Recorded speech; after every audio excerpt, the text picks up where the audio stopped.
Hi, and welcome to the PEPP Story Show. Tonight I'm talking about, different types of speaking, and I'm going to be drawing on my personal experiences as a speaker and as a trainer to contrast the difference between training and keynote speaking and look at some of the other types of speaking tonight. Through the rest of the week, I'm going to be introducing a few of guests on the show and looking at their speaking stories. And through all of this week, what I want to do is look at different types of speaking and what you can learn from different people and myself that will help you with your speaking. So that's the process for tonight. So let's get on with the show.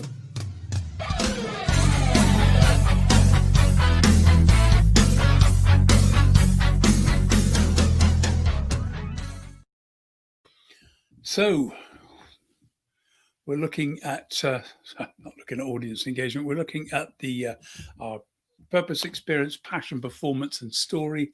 And tonight it's really about sort of bringing it all together, or the whole this week, bringing all those elements together, just to look at what types of speaking we've got, and in particular, I want to look at the contrast between training and keynote speaking, because a lot of people in the Professional Speaking Association come from a background of training and then merge into keynoting. Some come straight into keynoting, and then some go from keynoting back into training. They're very different disciplines, and sometimes a little bit of conflict exists between these people who've got training backgrounds like myself and those who've come into keynoting. Um, I think most people who come into training come up through some kind of product development, some kind of product knowledge. People who go into keynoting have often come straight from leadership positions or from a position of celebrity position, where they're keynoting about their experiences of becoming an Olympia, becoming a business leader, or building companies, building businesses, building markets. And they're drawn in because they've got some particular specialist experience, or they've made a name for themselves and are a celebrity, and that's where they're keynoting. Some have come up the route; they've become very expert in what they're doing. But the thing about a keynote speaker is that they have very, very high levels of knowledge in a particular area, and it's that's being drawn upon. Training, much broader. Most trainers have a much, much broader area. Often trainers have to do a whole range of different topics, none of which they're particularly expert in, but they've acquired some skills in training, and they acquire the knowledge through having been on training courses developed in management.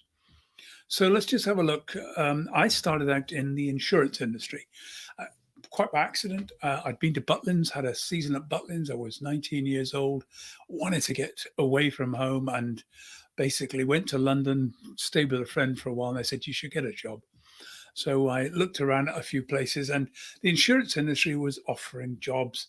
They offered a job. They offered me the opportunity. I hadn't got decent grades, so I couldn't do A levels. I couldn't get to university with my A levels.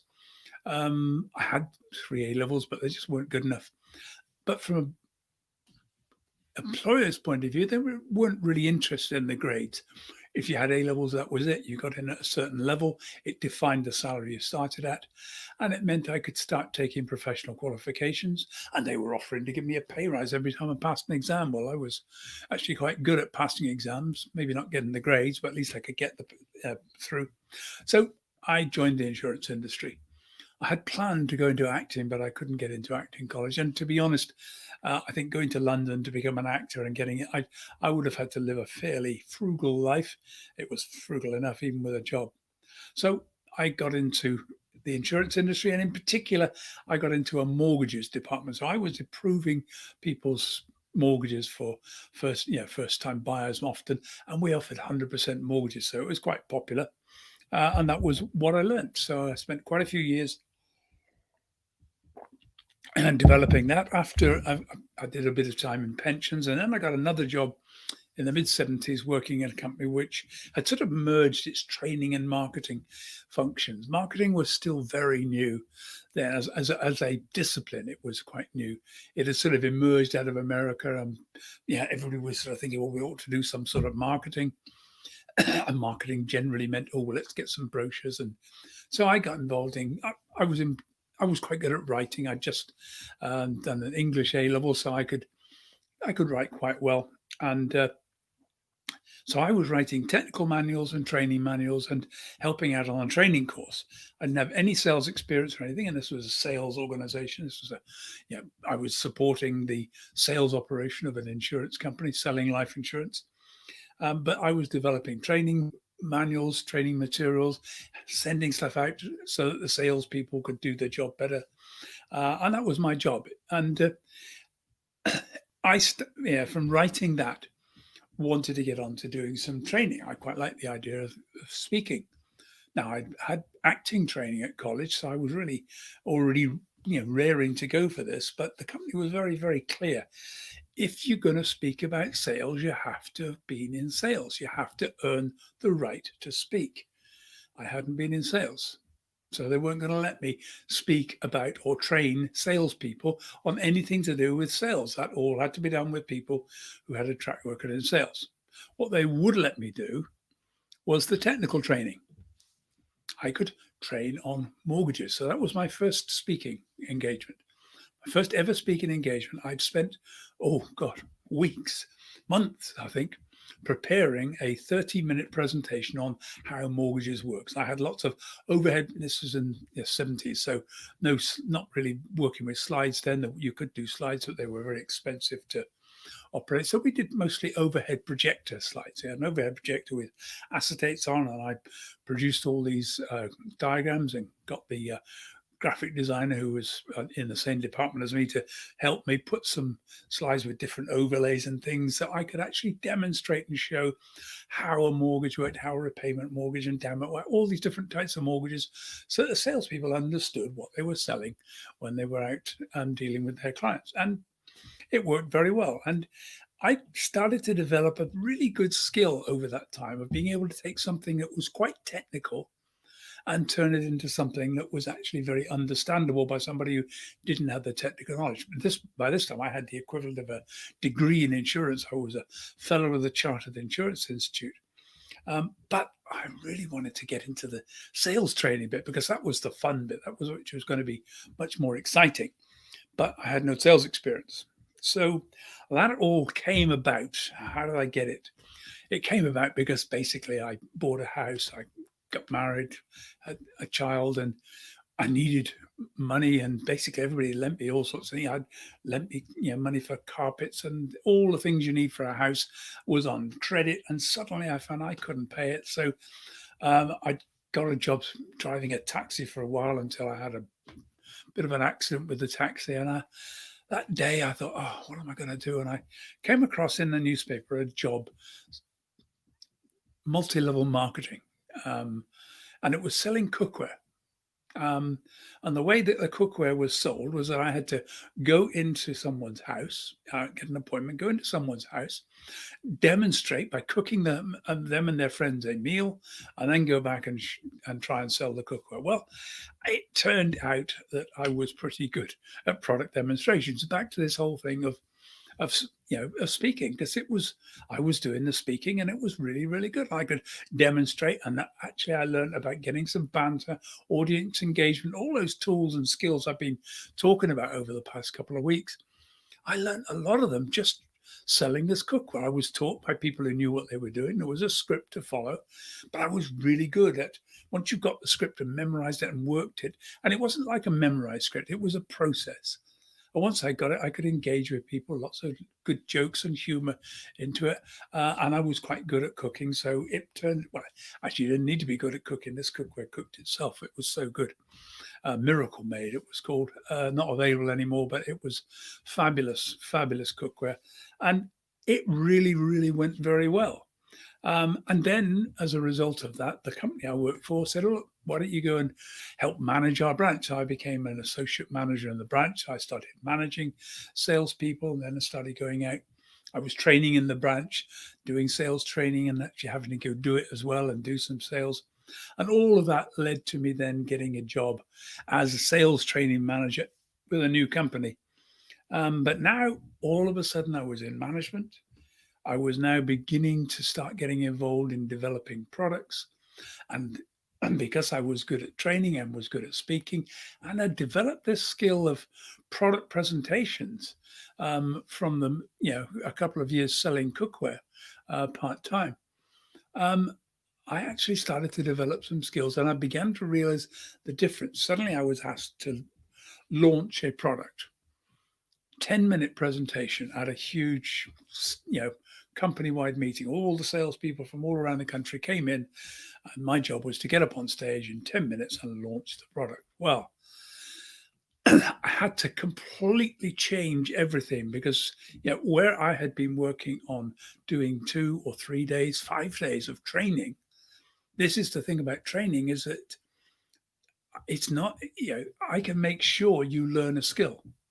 I teach you the skill, I get you to practice a skill, I check are you getting it right, and if not, then we do a little bit more review. And I work with other people who are doing training in the branches. So overall, when we train someone to become a salesman or saleswoman selling life insurance, they went through a process of months of training and learning and going on different courses, for years of continuously training, reading manuals. I was writing manuals for them and producing videos. So there's a whole long process of basically changing your skills and monitoring it and checking it to make sure. Keynote, I've got 10 minutes, 30 minutes. That's it. I'm up on stage and that's it. I've got next to no time at all to get it across. And I can't follow up. I have no idea if you're going to use the material well. So it may be the same topic. In fact, and I'll tell you, the first time I'd seen keynote speakers was in 1978, which was around about the time I got this job as the sales training manager. I'd also gone to a conference and suddenly I'd seen keynote speakers, people who'd come in from America and Australia, get up and do 30, 45 minutes of inspiring talk about around one topic. It might have been about body language. It might have been about managing the branch, closing the sale, all those types of topics that salespeople generally get to hear about at conferences. And I thought, whoa, I really want to do this. So doing that 10-minute product launch was my start. And I felt the buzz. I mean, there's such a buzz that you get from standing on a stage in front of 500 or 1,000 people and delivering a presentation, engaging a presentation, getting applause, hearing everybody laugh at your humor. It's very different to being in a training room with 25 people. If you do the kind of thing that you do on stage for a big keynote, when you're in a training room, it'll go wrong because it just doesn't work. With a training room, the energy level is much lower. But when you get on a big stage to deliver a keynote, you have to raise the energy. You have to be bigger than you are because you've got to fill that whole stage. And it's a big stage. It's a stage performance. So I'll tell you now the story of my first big keynote speech. I'd been doing sales training, 2-3 day training courses for this new insurance company, Merchant Investors, and I ran all the training. I was the training manager, so I ran training in the branches and in my own training suite. And I had quite a lot of motivational material that was being built into this, delivered fairly. It had to be delivered a little bit low key. Sometimes I'd get a bit sort of excited and start practicing what I would want to do in a keynote, but it always had to be tempered. We've got a room full of 10, 20 people. It's very different to a room of 200 or 300. But what I wanted to do was speak at this Congress or the Life Insurance Association annual convention. And that was my goal. That was what I wanted to do. And I worked very hard pushing at it. I went around all the insurance industry meetings around the country and spoke for free at these events, getting well known, delivering mostly technical talks. I do talks about capital transfer tax and inheritance tax and talks about mortgages. Those are the kinds of things. And then I slowly start to be talking about sales issues, and because I was now beginning to help and develop and train people in how to deliver really simple sales techniques in the field. And it came to finally I got the gig. Now, I have to say, it had taken a while. I'd sort of got the bug in 1978. By the time I actually got to do that first big speech, it was 1985, and I changed companies again and was now a product manager for a company developing products and going and doing much bigger, conference type speeches, because I was now product launching and I was doing sales seminars, which were one off. It wasn't like 3 or 4 days. These were now going to be, I was being invited in for an hour to help launch a product, help train the salespeople. So I had developed, while I was a sales training manager, a quite good chunk of material. It was probably about 3 hours in terms of actual training. So when it came to the invitation to speak at the life insurance convention at the Barbican, I had to take essentially 4 hours of training and concentrate it down into a 30-minute keynote and make it really, really entertaining. Well, I had Pink Floyd music on. I had fake paint £10 notes. The whole thing was like one big drama. A friend of mine who was actually a theatre director, I told him I'd done this speech and I've got the video of it, and he said, "Oh, I'll have a look." And he knew the insurance industry. And he watched the speech, and he'd had it for a couple of weeks and hadn't bothered to watch it. And then he watched it, came to see me. We got to a meet a few days later. He said, "I've just seen your video. My God," he said, "that wasn't a speech. That was an entire theatre production." And it was. I was running around the audience, throwing things out. I got a 2-3 minute standing ovation at the end of that. But it took over 100 hours of rehearsal and work, just having written the speech just to get it right. And that's the difference between a keynote and training. Training, you can pretty much get up and run with it. You don't need huge amounts of work on it. If somebody asked me to do a workshop on transgender awareness, which I do regularly, for a day, well, I just need to have a quick run through, make sure I've got the right sort of slides, few videos, a little bit of work. I could get it all together in a day. If they asked me to go and do a brand new keynote on some issue of gender or whatever, sales, that I hadn't done for a while, I would need a good week or two. And that's with my experience as a speaker. Putting a keynote together takes a huge amount of time. When people do their TED Talks, they've often put in months of work, hours of actual coaching and rehearsal time to get that right, so they can actually get up there and deliver a brilliant speech. Training, you're moving along, you're talking to people, you're getting people to do things and following it and tracking it. They're very, very different disciplines. It's no difficult. A trainer can become a keynote speaker. A keynote speaker can become a trainer, but you can't mix the two. You can't deliver keynotes for training sessions. You can't deliver training sessions for keynotes. I've done very interactive workshop type material as a keynote, but it has to be organized totally differently because you've got very little time and you have to keep the pace going. Training, you can sit around and discuss things for ages. Totally different. So there we go. Those are the two types of things. I hope you found that useful and interesting. My journey into speaking has been quite a long one. It started, as you see, back in 1970, 73 really was the first part of it. But to certain extent, it really started in 1969. And it's been a long journey.